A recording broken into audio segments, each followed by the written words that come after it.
Muy buenas noches.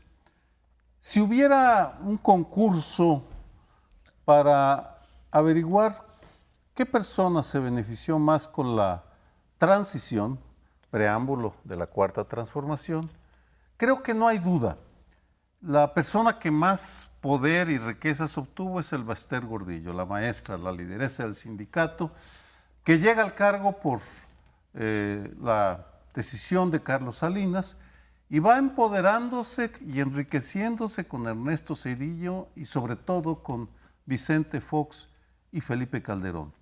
Son legendarias sus andanzas por las tiendas de lujo que cerraba para ir comprando por docenas los vestidos y los zapatos y las bolsas de altísimo costo.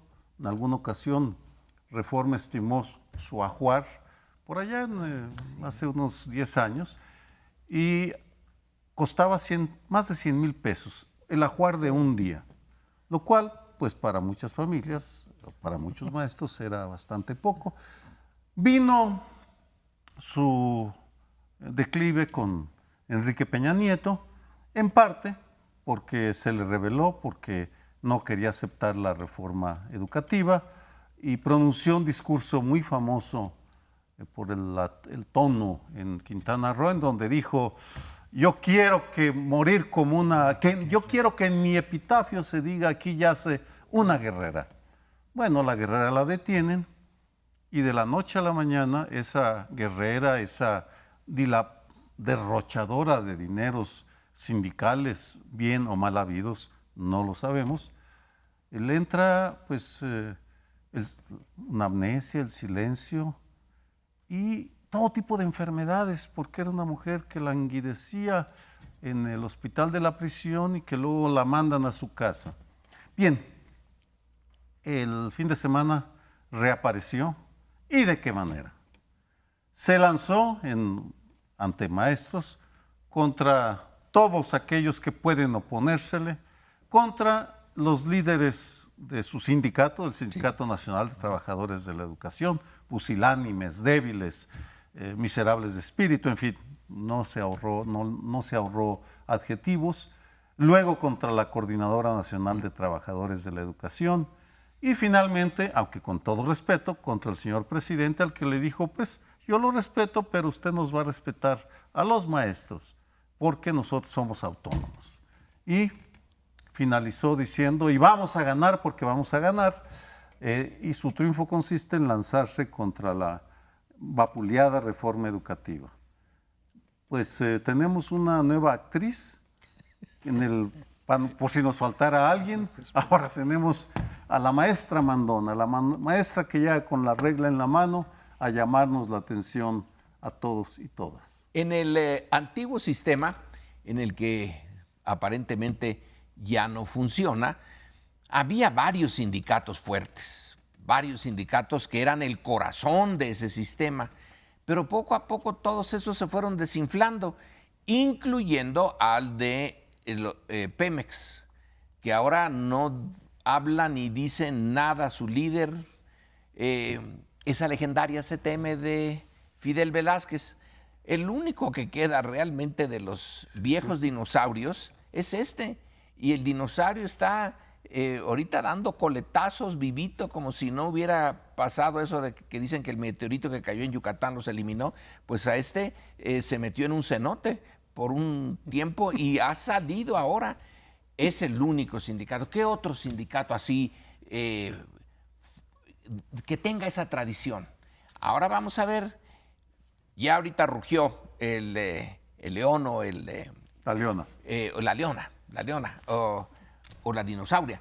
Ahora vamos a ver cómo le responde el presidente. Él ya dijo que si no les gusta la reforma que estamos tratando de hacer, porque ella le habló de reformita, ¿no? La de López Obrador, mucho respeto, pero lo suyo es una reformita. Bueno, pues entonces no hacemos ninguna.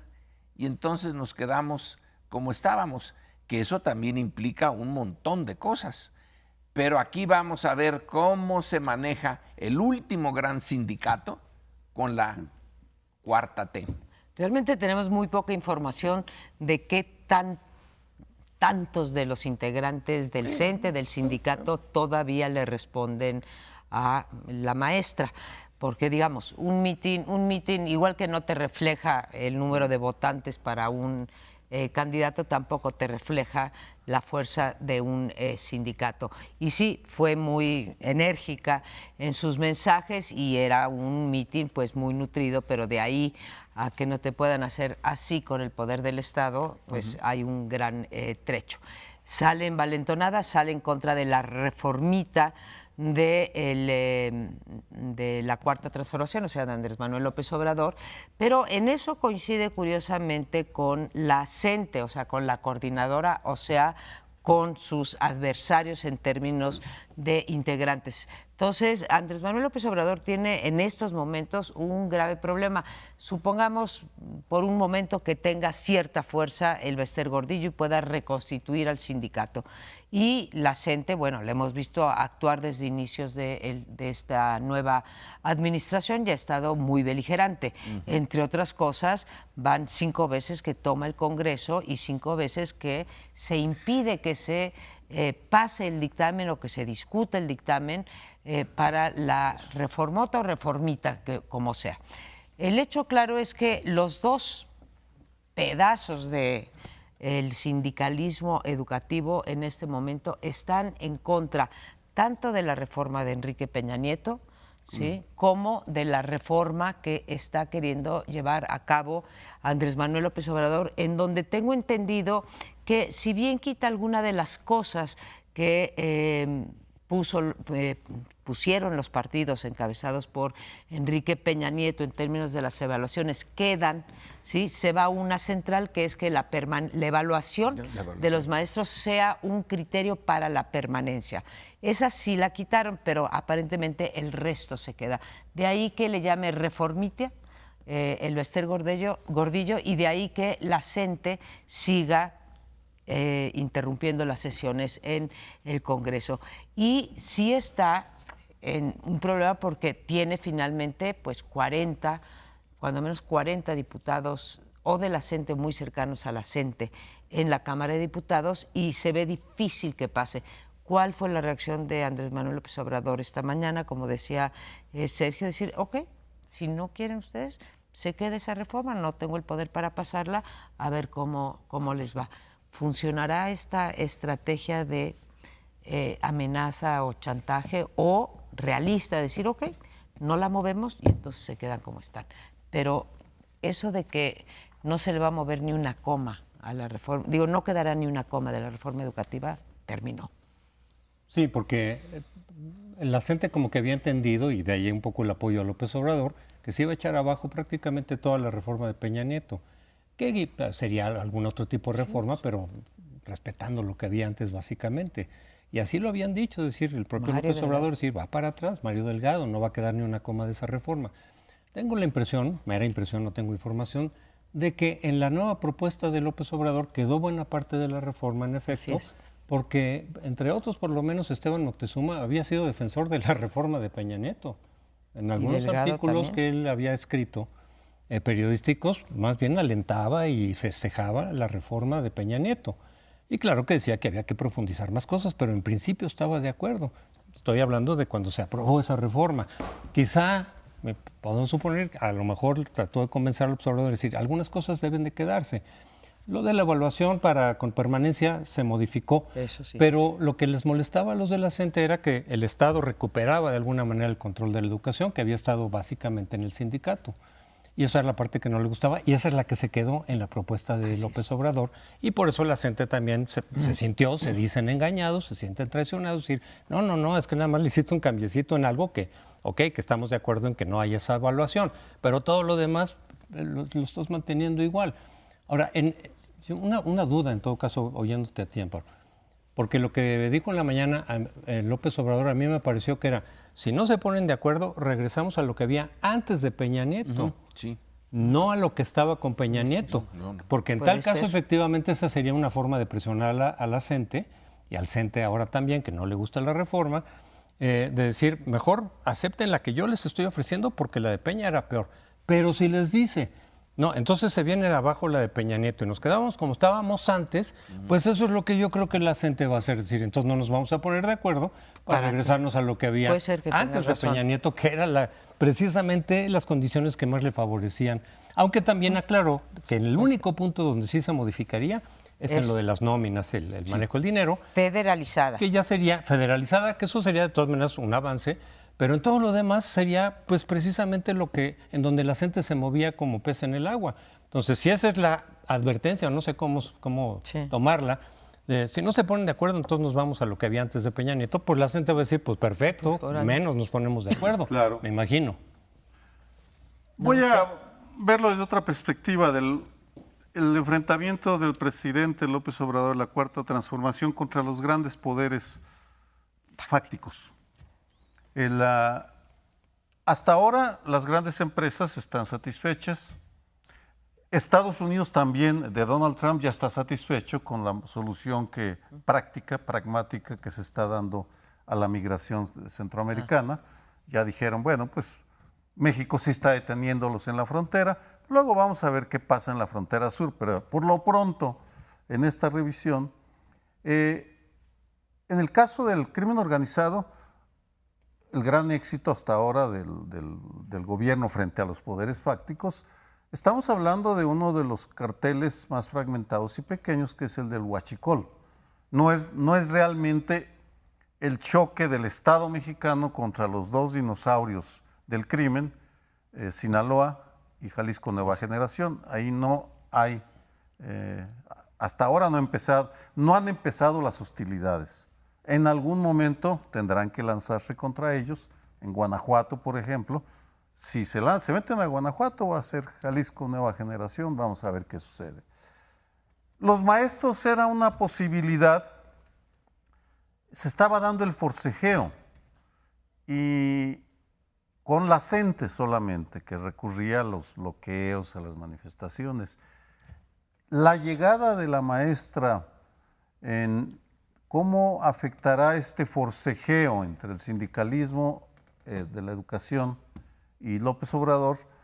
Es imposible decirlo, pero en todo caso, en balance creo que tendríamos que en algún momento empezar a ver cuántas de los grandes adversarios o enemigos de la Cuarta Transformación han salido razonablemente ilesos, indemnes del enfrentamiento, y cuántos están siendo limitados, porque esa va a ser la manera de medir el éxito del observador, vamos. Ahora, también se puede uno especular rápidamente, dice María Amparo, tiene al CENTE, tiene al CENTE varios problemas. La otra es ponerlos a uno contra el otro y que tratar de neutralizarlos, que se neutralicen entre ellos. Es una situación muy interesante. Están divididos desde hace mucho los maestros. Depende del gobierno, en parte, manejar esa división para beneficio de un tercero, que sería el gobierno de López Obrador. Eso es lo que se hace en política, ¿no? Poner a los dos y que se neutralicen, o debilitas a los dos y entonces puedes entrar tú mucho más fácilmente. El problema es que es el poder fáctico del que se trata, que es el sindicalismo, ¿no? No es el caso de los empresarios o el del cártel, pues que son figuras que están denostadas socialmente. En el caso del sindicalismo, pues no es tan fácil meterte con ellos. Ahora, creo que junto con eso que estás planteando, y a pesar de que López Obrador ya lo dijo, no va a haber sindicatos consentidos, bueno, uno podría poner ahí una interrogante, porque esta nueva central, que no sindicato, central, que está saliendo con su eje en Napoleón Gómez Urrutia, creo que va a introducir también ahí una cuña o una forma de unificar estos sindicatos, ¿no? Pues como ven, pasan los días y no hay signos de que amaine el huracán, pero seguiremos comentándolo en unos segundos. Bueno, pues no deja de sorprender la cantidad y el calado de las reformas constitucionales que está presentando el presidente López Obrador o su partido Morena. No sabemos bien a bien, se les pregunta, pero son un poco resbaladizos con respecto a de quién es la reforma, si del presidente o de su partido. En fin, para mí no hay gran diferencia, salvo estratégicamente, porque muchas veces nos mandan, digamos, un mensaje, ven cómo reacciona la opinión pública y sobre eso van modulando las iniciativas o las posiciones. Pues ahora nos amanecimos la semana pasada con una iniciativa planteada por el coordinador de los senadores morenistas sobre el Poder Judicial. Quiero decir que no es la primera. Ha habido 4 antes que están en la congeladora y que no han concitado demasiada atención pública. Esta sí lo hizo, y lo hizo ¿por qué? Por varias razones. La primera es porque se trata del tema que más ha traído votos y atención y discursos a López Obrador, que es la corrupción. Y la segunda es porque para muchos se está atentando contra la división de poderes y se quiere debilitar cualquier institución que pudiera constituirse en un obstáculo para el proyecto de Andrés Manuel López Obrador. De tal manera que después de haber hablado si deberíamos de tener un tribunal constitucional por un lado y una corte de legalidad por el otro, o bueno, una corte de casación en realidad, ahora se salió con una segunda o tercera vía, que es, hoy tenemos 11 ministros, propone Ricardo Monreal que haya 5 ministros más, una sala más, la Suprema Corte hay 2 salas de 11 ministros, 5 en cada una, el presidente no pertenece a ninguna de las 2 y hay cosas que van al Pleno y las definen los 11 ministros. Y lo que está planteando en este caso Ricardo Monreal es una nueva sala con 5 ministros más, lo cual llevaría el número de ministros de 11 a 16. Se preguntarán ustedes por qué tan necia yo con eso del número de los ministros, porque el número de los ministros es muy importante, porque el que los nombra, a pesar de que los tiene que ratificar el Senado, los nombra el presidente, y con esto Andrés Manuel López Obrador tendría la posibilidad de alterar totalmente el equilibrio de la Corte. Esto quiere decir, ya nombró a 2 integrantes de la Suprema Corte, ya va a nombrar a un tercero porque se va el ministro Franco, y si metemos otros 5 va a tener pues una mayoría de 7, ¿cuánto es? 15, 8 de 8 ministros en la Corte, y esto haría, ¿cuál es la principal consecuencia de esto? Es que estaría prácticamente imposibilitada, si son leales a López Obrador, imposibilitada para dictaminar, para decretar, para resolver la no constitucionalidad de una legislación. Así que sí sería un golpe a la autonomía, a la independencia y a las consecuencias de un poder judicial independiente. Entonces, esta es una de las partes de la iniciativa. Tiene más, ahora comento la otra. Pues a mí me parece muy inquietante el rumbo que está tomando Andrés Manuel López Obrador, el presidente. La tentación de acumular poder es cada vez más evidente, y de acumularlo no solo respetando la formalidad, sino independientemente de las formas y del fondo.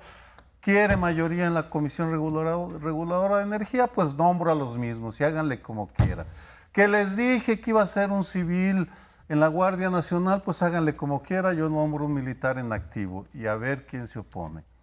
En este sentido, creo que vale la pena preguntarse, no solo esta vocación de acumulación de poder, que para mí es evidente, sino la manera como están usando el poder que ya tienen. Porque esa es la parte en la cual esta decisión puede, o esta intención de Monreal, puede ser matizada, condenada, aprobada.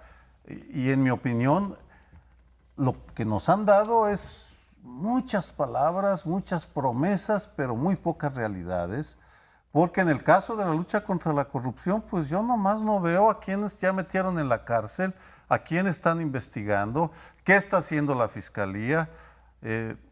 A que yo recuerde, Alejandro Gertz Manero no ha salido a dar un informe de lo que encontró. No sabemos nada y sin embargo quieren seguir acumulando poder.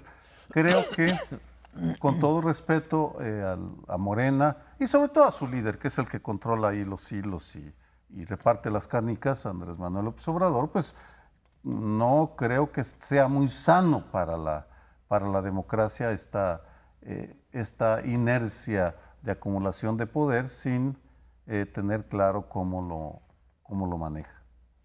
Yo creo que claro sí lo tiene, de cómo lo maneja y cómo lo quiere manejar. Pero Sergio y yo estábamos en una discusión hoy en la mañana en el sentido de que todos los cambios de fondo, los cambios rápidos, dramáticos, bueno, pues son las revoluciones, a partir de la francesa, ¿no?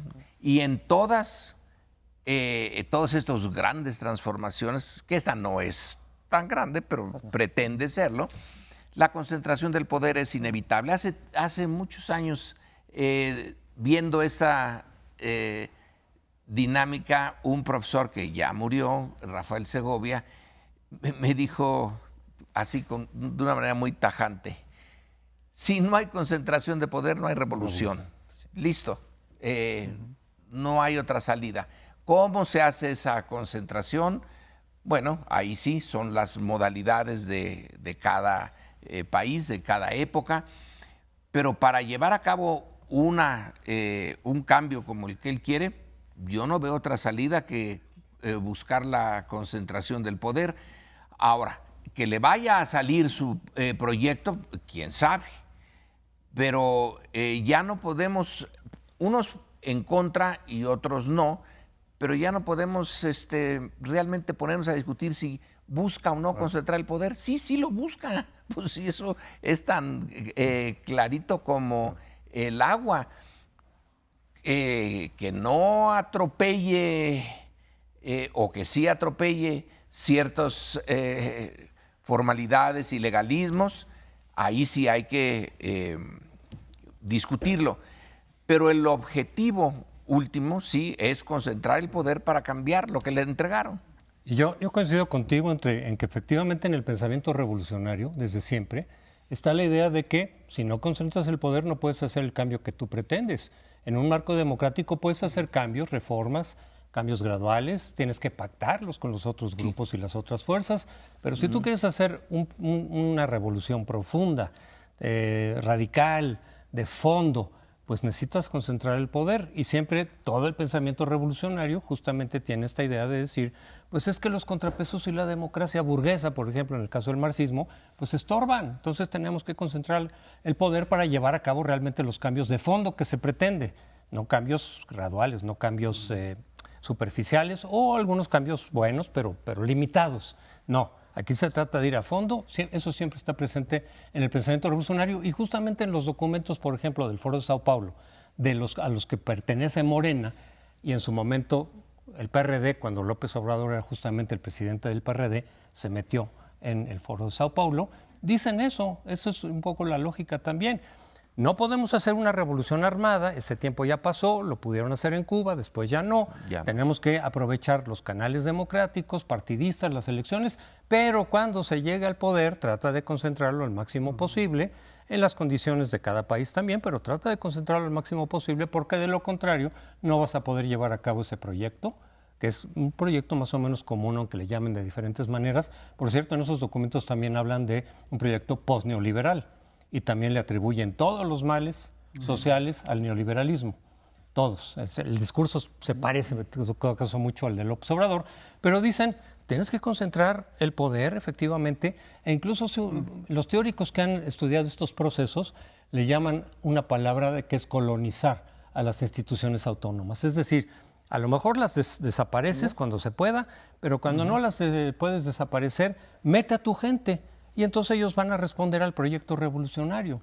Y una idea que va en este sentido también es un artículo que escribe hoy Martí Batres justificando lo de la Comisión Reguladora de Electricidad. Es decir, pues claro que tiene que ser gente de López Obrador porque tienen el mismo proyecto económico. Y como el proyecto económico de la energía ya no es el de los neoliberales, si metes gente que no es del proyecto de López Obrador, va a ser gente que está opuesta a ese proyecto y desde ahí pueden entorpecerlo y obstaculizarlo. Es la misma idea que tú señalas, pero entonces en virtud de que hay un proyecto económico que desde luego que es prioritario, se tiende a justificar en ese discurso el desmantelamiento o debilitamiento, o llámesele como quiera, de los mecanismos democráticos en aras del proyecto, que se le puede llamar revolucionario o no, se puede usar la palabra o no, pero es un sentido de un proyecto que va de fondo.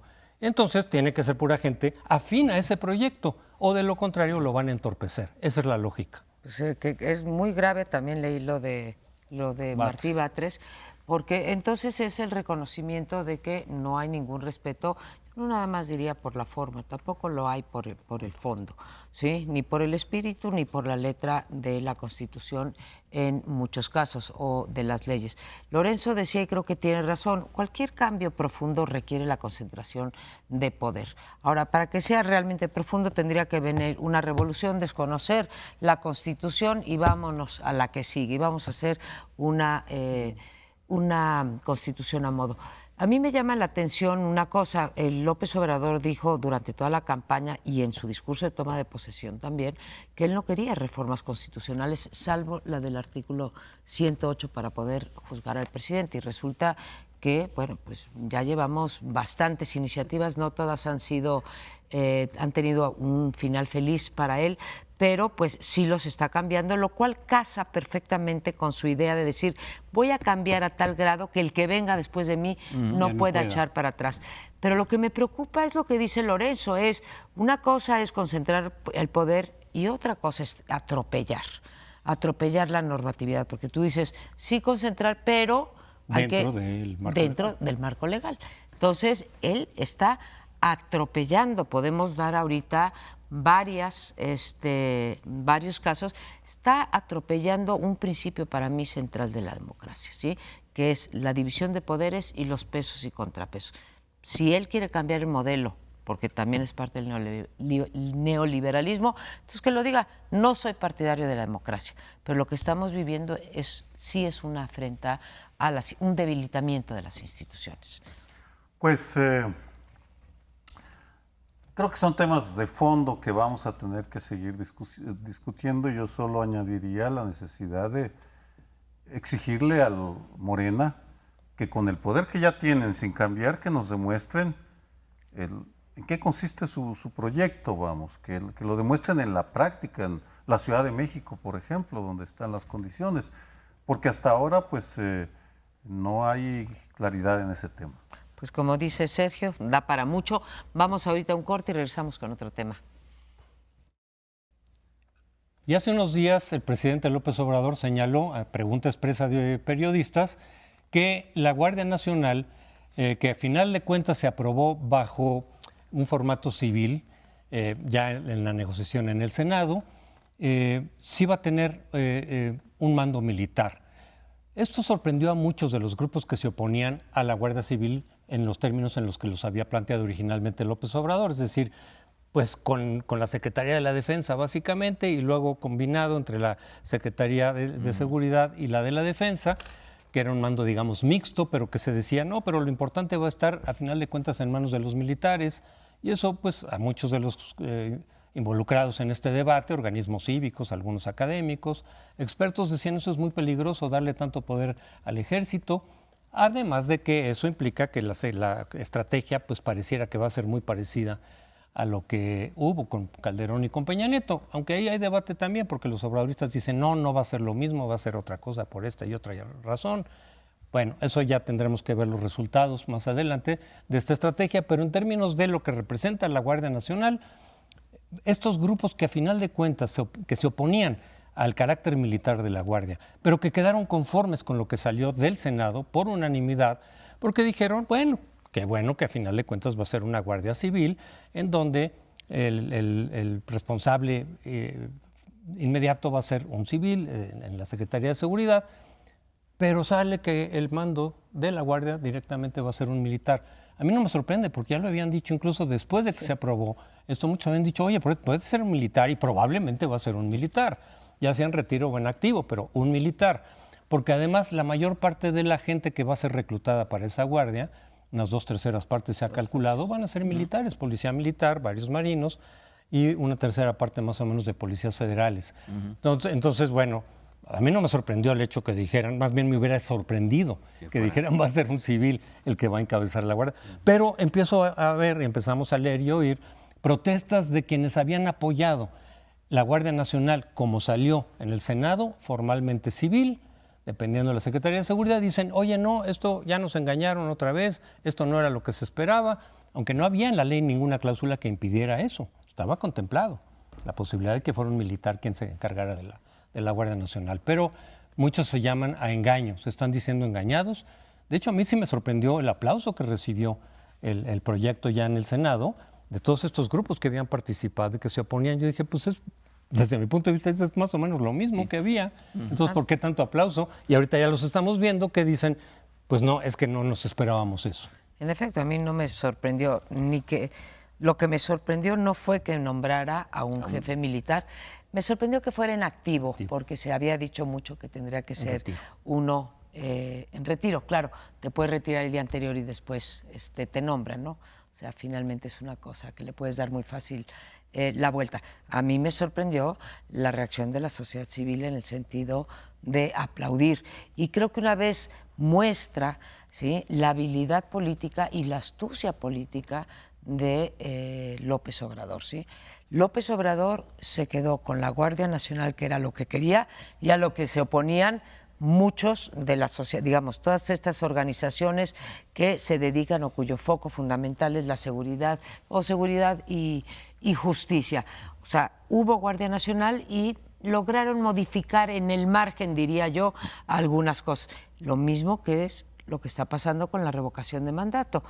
Ahora López Obrador nos puso a todos a discutir la fecha de la revocación de mandato, cuando lo que deberíamos de estar discutiendo es la figura de revocación de mandato. No digo que los detalles no cuenten, en la Guardia Nacional también cuentan, pero lo que importa son las figuras y ahí se ha revelado y hay que reconocerlo y que la sociedad civil o aquellos grupos organizados que realmente están por buenas o malas razones en contra de ciertos proyectos como el de la Suprema Corte, como la revocación de mandato o como la Guardia Civil, ¿sí?, se den cuenta cómo los maneja o nos maneja Andrés Manuel López Obrador y nos pone no solamente el tema a discutir, sino la forma en que se discute y qué aspectos se discuten.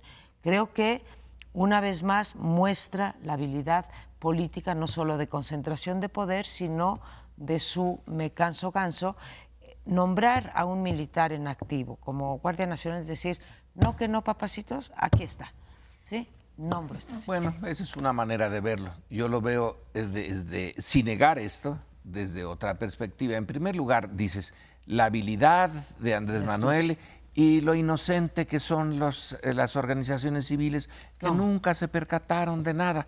Pues no es agregué cierto. ese, No, pero iba implícito. Bueno, pues se está hablando, entre gitanos la baraja no se echa. Si aplaudieron, porque les convenía. Bueno, pero un militar en activo, y tiene que ser un general y un general de división. No veo yo ni brigadier ni de brigada en esto. Tiene que ser al más alto nivel y tiene que estar en activo, una de dos, o por dos razones. Por la edad, porque va a tener que estar, pero como chinampina por todas partes, y por el conocimiento que tenga del ejército hoy, porque todas las instituciones cambian. Si tú le pones uno en retiro a un ejército que también está cambiando muy rápidamente, tiene que conocerlos al dedillo para saber exactamente cuándo le están fallando o cuándo no, y cuándo pueden ir muy lejos y cuándo ahí ya no se puede. El hecho de que en Guanajuato este fin de semana tengamos 34 asesinatos, que este sea el trimestre de más asesinatos desde hace quién sabe cuánto tiempo, estamos en una situación, en algunas partes seguimos estando en una situación de guerra. Se dice, ya se usó el ejército y no sirvió. Yo creo que se usó al ejército, pero no de la manera como se piensa usar ahora. Ya la estrategia, que me parece interesante, a ver si sale, que dijo Andrés Manuel, no vamos a andar buscando capos para satisfacer más bien relaciones con Estados Unidos y relaciones públicas. Agarramos al Chapo, se nos escapó, lo volvimos a agarrar, se nos volvió a escapar, lo volvimos a agarrar. No, ahora no me importan los carteles, me importa el problema de mantener la paz y la tranquilidad aquí. Bueno, ahí es otra manera de ver las cosas, a ver cómo le sale. Sí. Nos cambiaron el ajedrez. Por lo pronto ya estamos en otro juego diferente al del sexenio pasado. Hay nueva estrategia, hay nuevos actores, de los cuales solo señalo varios hechos importantes. Primero, hablar, Lorenzo, de que tiene que ser un militar. En varios países del mundo hay ministros de defensa civiles. Eso no tiene nada que ver, es quién es el responsable ante el Congreso, ante la sociedad, si es un militar o si es un civil. Eso no es la competencia, porque en el último de los casos, formalmente el jefe del general en activo va a ser Alfonso Durazo. Lo cual, hablando de ajedrez, esto lleva a varias preguntas que solo lanzo porque forman parte de la agenda futura. ¿Cómo va a funcionar la mecánica? ¿Quién va a ganar entre el militar y Durazo? El secretario, que es civil, y el jefe de la Guardia Nacional. ¿Cuál va a ser el peso que va a tener la Secretaría de la Marina? Que tienden a ser, en términos operativos, más eficaces que el Ejército. Habrá una compensación en el sentido de mayor transparencia sobre la manera como funciona el Ejército y la Marina, porque está haciendo cortocircuito la opacidad con la que están funcionando. No lo sabemos realmente. Lo ignoramos y creo que hasta ni el presidente lo sabe, creo que nadie lo sabe. A ciencia cierta, ninguno de ellos lo sabe.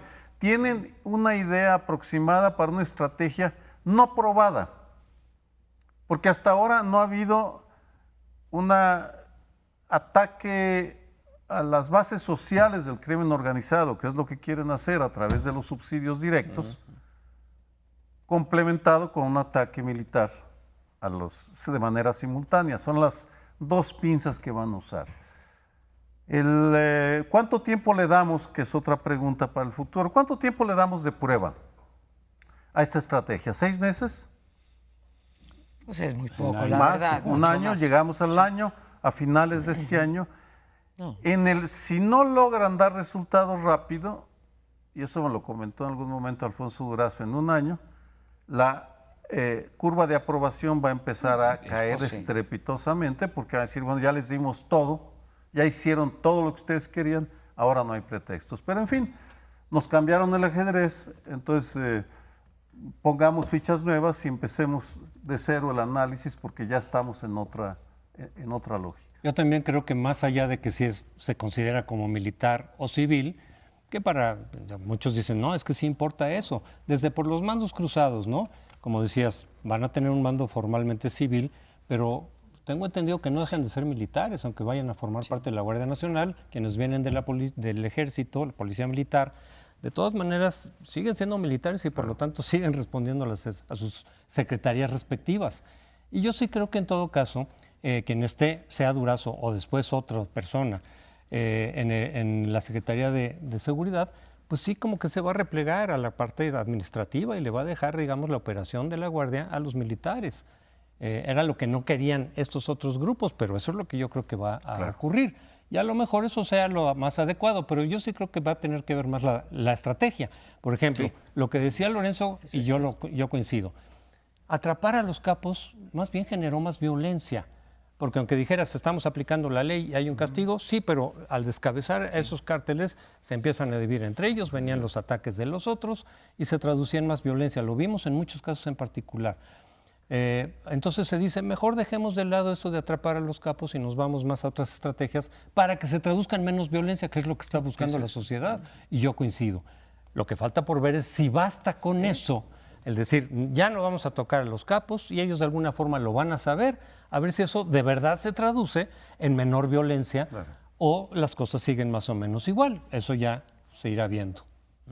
Pues sí, En segundos. los resultados, lo que es ahora lo que importa, los resultados, y dentro de eso, la vigilancia al Ejército y a la Marina, y a ver cómo reaccionan a un mayor escrutinio nacional e internacional. Así es. Pero se nos terminó el tiempo de este segmento, nos vamos al último.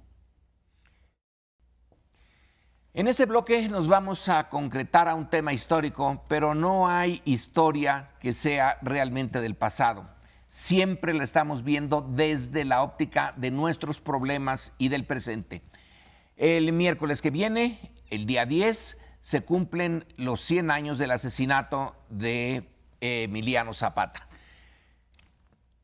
En este caso, el asesinato de un líder y la forma como se desaparece de la escena, que en realidad lo catapulta hacia un futuro en donde todavía está vivo Zapata, es realmente lo que conviene en este momento analizar.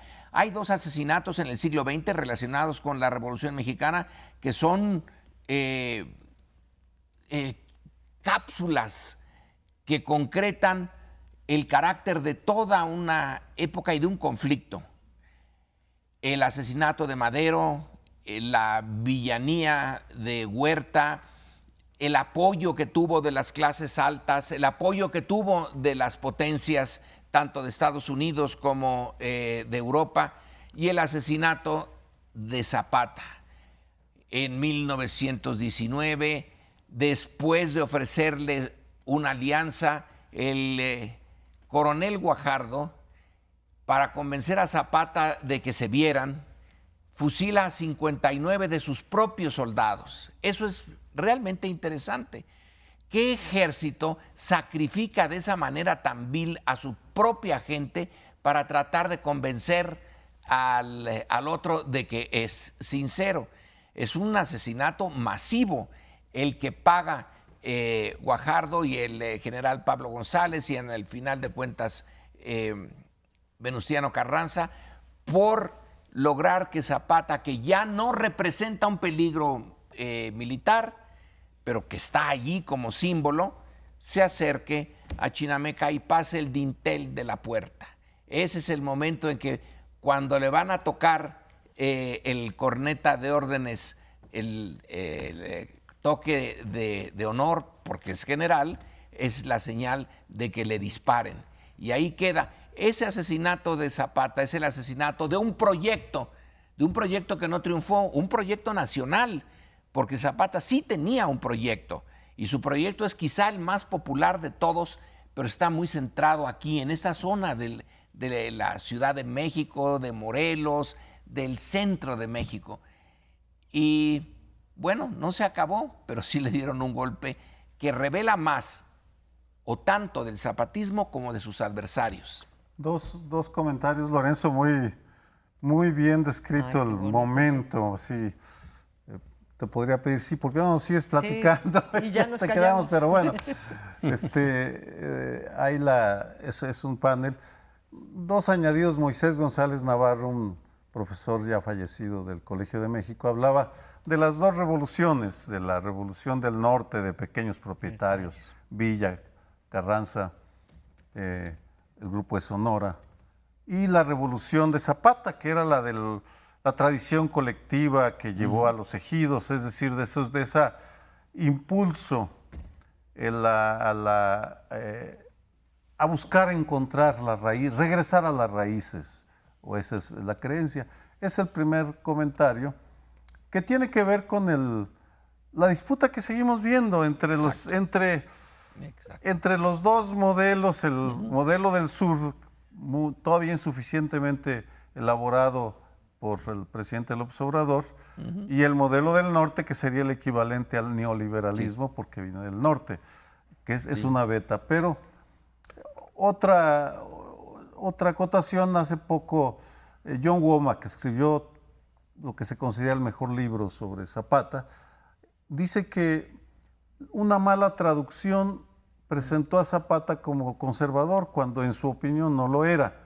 Vamos a esperar que nos lo aclare el profesor Womack, que todavía le funcionan las neuronas, porque sería interesante en este centenario retomar la figura para discutirlo en una contexto de lo que quiere ser la Cuarta Transformación. Yo confieso que no la acabo de entender, de digerir todavía, pero en fin, ya se irán afinando el término. Yo, Lorenzo, me uno. Qué bonito introdujiste realmente este bloque, y era para que te lo llevaras todo tú y nos dieras una cátedra de historia, pero tomo tu reto de traerlo cuando dices tú, toda la historia nos alcanza, ¿no? Toda la historia es importante para el presente, y decías, creo que con muchísima precisión y muchísimo tino, que te habla del asesinato de Zapata, sí, bueno, te habla de sus adversarios y te habla del proyecto, o esos son los temas a discutir. Y también creo que el otro tema a discutir es cómo el proyecto de Zapata fue traicionado, incluso por los llamados revolucionarios o por la fracción revolucionaria triunfante. E incluso después, a pesar del reparto de tierras, que es cierto, comenzó desde antes con Calles, aunque Cárdenas fue el que le dio el gran empujón, pero cómo ese proyecto finalmente queda en el imaginario público, queda en los libros de texto, queda en el héroe nacional, quizá pues él y Benito Juárez sean los que más se identifican por los niños en estas encuestas que se hacen, pero que no tenía posibilidad de triunfar como proyecto nacional, porque en efecto, no solamente geográfico, como tú dices, pertenecía a esta parte, ¿no?, de la geografía nacional, sino porque nada más involucraba a un sector de la sociedad. Y no hubo quien tomara ese proyecto para insertarlo dentro del gran proyecto revolucionario, pues que pudo haber sido y no fue. Y sí, yo hubiera esperado que ahora, con la Cuarta Transformación, no solamente la figura de Emiliano Zapata, sino un proyecto transformador que no puede ser el mismo que Zapata, ¿no?, porque las condiciones han cambiado, pero sí un proyecto para el campo, porque lo único que yo he oído hasta el momento es esto del crédito a la palabra y el sembrando vida, ¿no?, que va a generar empleos, pero no hay una cosa de desarrollo del campo mexicano, que es donde está finalmente concentrada la pobreza, ¿no? Es que las revoluciones son en realidad un fenómeno muy complejo. Muchas veces la gente se queda con la idea de que es la revolución que representa el nuevo régimen frente al antiguo régimen al que se enfrentó y que eventualmente lo derrocó. Pero eso es solamente en el primer momento. Sí. Es una gran coalición revolucionaria con diferentes ideologías, diferentes puntos de vista, diferentes programas, pero que todas tienen en común su rechazo al antiguo régimen, a la dictadura de ese momento. Así han sido todas las revoluciones exitosas en general. Y luego cuando cae el antiguo régimen, en este caso primero Porfirio Díaz y poco después Huerta, pues entonces surgen las diferencias entre los propios revolucionarios. Que tienen programas distintos, tienen visiones distintas. Desde la división que podríamos decir revolución burguesa, ¿no?, con una vía capitalista, moderna pero capitalista, frente al feudalismo, que se deja atrás, digamos, en el antiguo régimen, a los socialistas. Aquí también habían los grupos, la Casa del Obrero Mundial, los Flores Magón, con proyectos distintos a los de Venustiano Carranza. Y Zapata era uno de esos proyectos que incluso, algo que también poco se conoce, con el mismo Madero, aunque los dos habían sido parte de la revolución contra Porfirio Díaz, el de Madero y Zapata estaban encontrados, y Zapata de hecho se rebeló también con Madero, y entonces ahí estaba el ejército comandado por Madero, aunque era el ejército porfirista todavía, enviándolo contra los zapatistas. Entonces de pronto estaba Zapata contra Madero, lo que en principio dices, oye, pues que no eran los dos revolucionarios, sí, pero con proyectos distintos. Y por eso es que se dice, los clásicos de la revolución dicen, las revoluciones son como Saturno que se come a sus hijos. Estos grupos que se van enfrentando unos a otros y van matando, ellos mismos van matando a los líderes que en algún momento fueron sus aliados, pasó con Villa también, por supuesto, y gana quien... ¿Con Carranza? Y el régimen revolucionario, sí, con Carranza, el régimen revolucionario es el de los que ganan militarmente frente a los otros que fueron sus aliados y luego se convirtieron en rivales. Tenemos poco tiempo, pero en primer lugar yo diría que Womack sí hizo un buen trabajo, pero ya no es el trabajo. Cada época tiene el suyo. Yo ahora propondría a Felipe Ávila y su trabajo reciente, muy actual, sobre el zapatismo, y dejar a Womack, sí, como un clásico, pero hay que superarlo. Hace mucho tiempo antes, yo gracias, 20 años, una conversación con el profesor Friedrich Katz, que hizo el libro sobre Villa, entre otros. Él me hizo esta observación, pongamos que fue en 1990-95. De los grandes líderes revolucionarios, Lenin, Mao, Ho Chi Minh, etcétera, quienes todavía capturan parte del imaginario, no nada más de México, me dijo, sino de Estados Unidos, Europa, Villa y Zapata, dos líderes derrotados, pero dos líderes realmente populares. Sí nacieron de abajo, no de hasta mero abajo, pero venían de abajo y todavía siguen vigentes. Me dijo, México es de los que provee líderes revolucionarios que todavía despiertan la imaginación, y Zapata es uno de ellos. Pero nos tenemos que ir con imaginación y todo a otro lugar. Nos vemos la semana entrante.